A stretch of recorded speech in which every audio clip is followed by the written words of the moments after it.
Hi, my name is Shane and I'm a Dyson expert, and in this video I'm going to be talking you through the mapping and the zoning features of the 360 Heurist robot vacuum. So once you've downloaded the Dyson Link app and connected it to your Heurist robot, the initial connection process will prompt you to create a map of your home. So this will allow the robot to map out the space that you have and figure out where it can go within your home. Now, in order to get the most accurate map, I would recommend picking up any loose objects from the floor, such as shoes, cables, or toys, and also leaving all the doors open within the home as well. So this will allow the robot to figure out exactly how big your space is and where it can clean. So once you've completed your initial map process, if we open up the Dyson Link app, it's going to give us an overview of our machine. If you have a look in the top corner, if we click on this gear icon here, and if we click on mapping and zoning, it's going to bring up an overview of any maps that we have created. So if you have a home that has multiple floors, the way you would work this is to create a map of your downstairs first, and then create a new map for the upstairs of your home. So move the dock and the robot up to a place where you would want it to charge and start from, and then click on create new map. And then simply begin that mapping process again, tidying away any objects that you have on the floor and leaving all the doors open. But what we can do once we've created our map is to divide it up into different zones. So this will allow me to choose exactly when and where I want the robot to clean. So say, for example, I only wanted to clean the living room one day.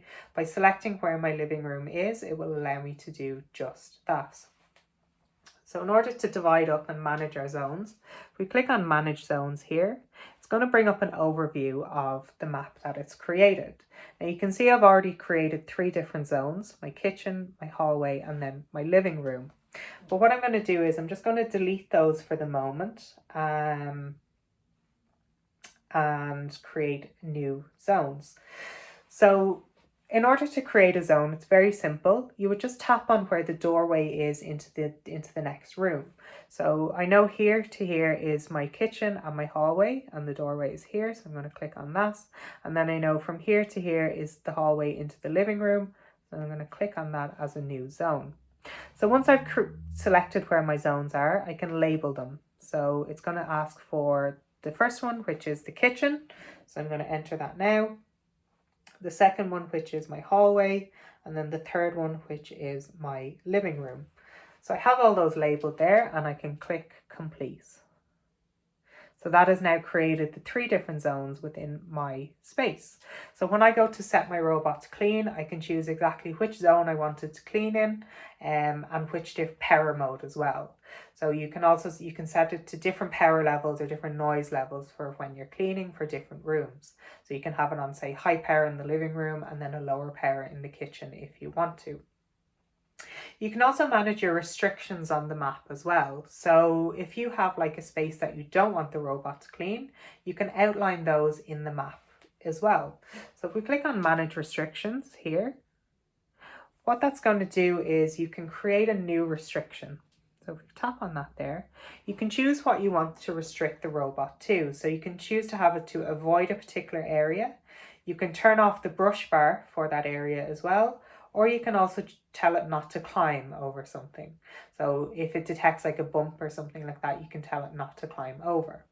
But what I'm going to do is I'm going to create an area that I want the robot to avoid. So if we click on Avoid Area and then OK, it's going to bring up that map, and you can simply tap on where you want it to avoid. So it's brought up an orange box for me there, and I can choose exactly what kind of size of an area I wanted to avoid. So I've selected this area here. I don't want it to clean there. We can click Next.